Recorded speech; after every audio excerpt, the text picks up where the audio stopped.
Well, welcome to Chapter 10, and today we're going to consider the aspect of memory as it relates to our learning motor skills. As we look at memory, we're going to look at, first of all, a basic definition of memory. And it's really the way God has created us. He's created us with this capacity to remember or recall, and we actually benefit from our past experiences as we enter new experiences. So again, memory is something, if you've ever considered, if we weren't able to remember every time we approached a new learning activity, we'd have to start all over again. So memory really is a gift from God, and it does enable us to benefit from past experiences as we face new experiences. When we consider memory for motor skill acquisition, we're going to look at two structures. Basically, we're going to look at working memory and long-term memory. And then we're going to look at some functions, how we store information, how we retrieve information, and just how the system works together. Working memory, sometimes called short-term memory, consists of three different subsystems. The phonological loop, think of phonics, think of verbal information. Visual spatial, think of visual information, visual spatial type of information. And then we have a executive central system that coordinates the information between long-term and working memory. Here's a visual picture of that. Here we see working memory with the phonological, visual spatial, and the central executive. And it has an influence on long-term memory, which we'll talk about in a minute, but that consists of procedural, semantic, and episodic memory. And you see a dual directional relationship, which I think is important to remember. As we are in our working memory, that will eventually, if we practice it long enough, go over to our long-term memory. And once it's in long-term memory, it will have an effect on the information we're working with presently in our working memory. So we call that a dual directional relationship. And it's very, very common. Working memory, again, deals with the information I'm dealing with right now. Sometimes, again, it's referred to as short-term memory, but it's the temporary workspace I'm in right now as I'm hearing information, as I'm writing down information. I'm in this process of working memory. It basically helps us to respond to what's happening right now and to be able to make decisions and problem solve. And again, it's interactive workplace. Often working memory is called that interactive workplace, where I'm taking information that I remember from long-term memory, I'm bringing it back to my short-term memory with new information that's coming in, and that's how I'm processing and striving to remember information. As we look at working memory function, we say basically, you probably remember this from general psychology, that we're able to have information in working memory for 20 to 30 seconds before we begin losing parts of it. And then we also are able to store in our working memory 7 items, 7 pieces of information, plus or minus 2. So that's the idea of how many pieces of information can I successfully work with while I'm in working memory.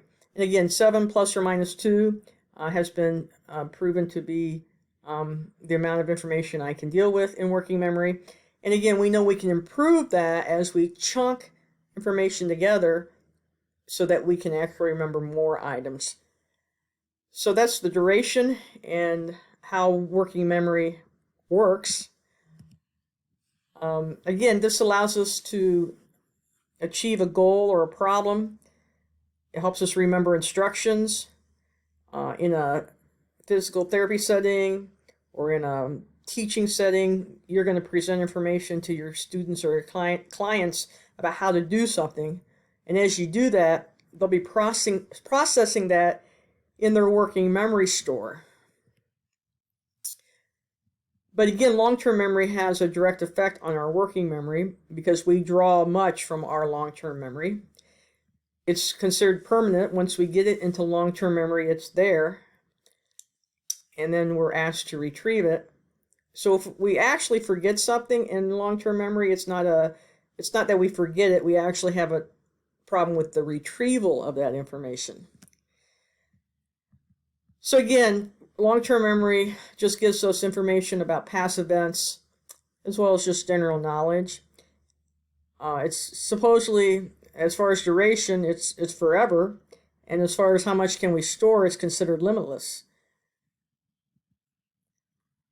So the duration, we can keep information in long-term memory for forever. Again, we might have a problem with retrieval, but once it's in long-term memory, theoretically, it's there to stay. 3 types of memory systems in long-term memory. We have procedural memory, and that's how to do things. So that ties in directly with motor skills. How to throw a ball, how to kick a ball, how to go up a flight of stairs. Those would all be information that we have stored in our long-term procedural memory. Semantic words. Think of how we store general information about the world based on our experiences, different concepts. For instance, if I say school, we all have a general knowledge of what school looks like based on our experiences. That would be an example of semantic memory. And then episodic memory, those are the events of life that we've experienced that we can remember. It kind of takes us back in time. So if I ask you about getting up on a Saturday morning to your mom's home cooking, you probably have some episodic memory of that. Or maybe a specific time in your life, like when your first day of kindergarten. Many of us remember that. It's a significant event, so that would be considered episodic memory. Again, found in our long-term memory store. As we talk about long-term memory, make a distinction between 2 things: declarative knowledge and procedural knowledge. Declarative basically is knowledge that can be verbalized. It tells you what to do to perform a skill. In order to spike a volleyball, you have to get your feet to the ball, you have to jump and reach and swing fast. That would be declarative knowledge. Procedural knowledge is basically your ability to actually do that. So instead of telling me about how to do a volleyball spike, you actually would show me, because you know how to actually do the skill. And there is a difference between knowing and doing. Procedural knowledge often is hard to verbalize, but you're able to demonstrate the skill. Here's a great example. Consider the distinction between verbally describing how to tie your shoes, and then actually tying them. In class, often I ask about, you can show me how to skip. That's procedural knowledge. But now, pretend like you're trying to tell me how to skip by what to do and to go through that process. So there's a definite difference between declarative, what to do, and procedural, the actual doing of it. Example of the picture, you need to know what to do and how to do it in order to hit a forehand. So if you're a tennis player, you might be able to actually play tennis, hit a forehand. That would be procedural knowledge. Now, could you stop and tell somebody what you did? That would be declarative knowledge.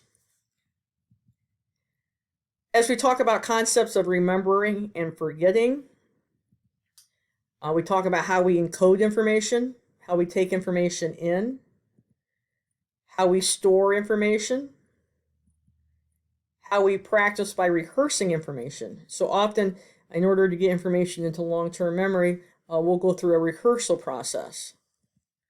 And then, obviously, how we are retrieving information.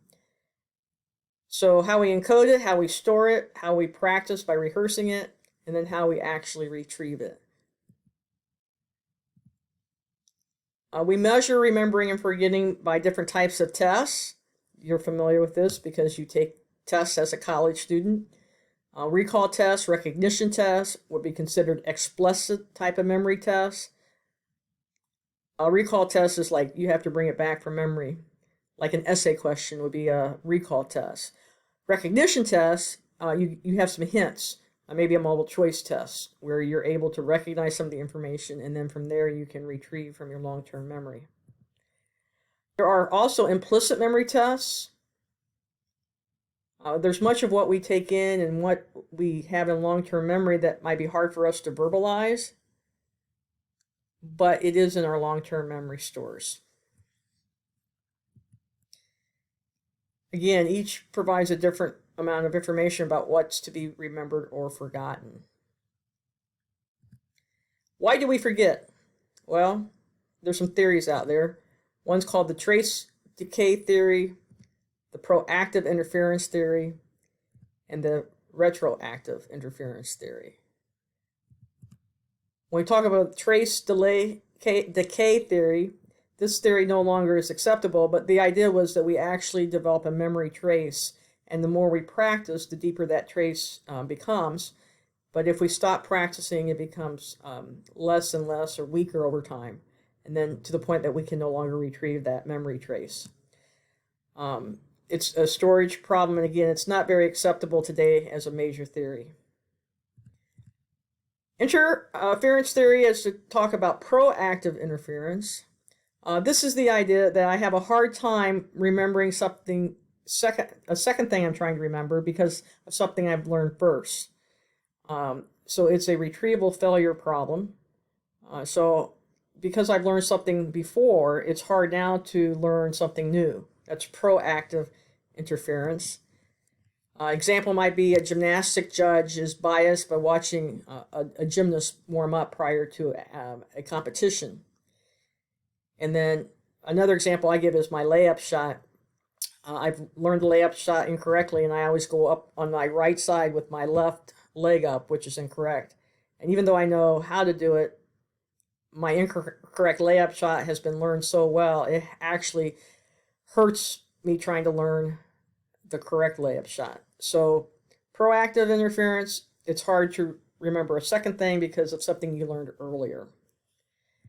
And then retroactive interference is just the opposite. I'm forgetting something that I learned earlier because of something I've learned now. Again, it's a retrieval and a storage problem. An example here might be I'm going over basketball plays with my team, and we've gone over play number 1, and now I've gone to play number 2, but they're very similar, and my team now can't remember play number 1 because they've learned play number 2. I think that's a good place to stop for now. I'll be back a little bit later for a second part of this chapter. Please remember what we've discussed during this video, and we'll be back soon.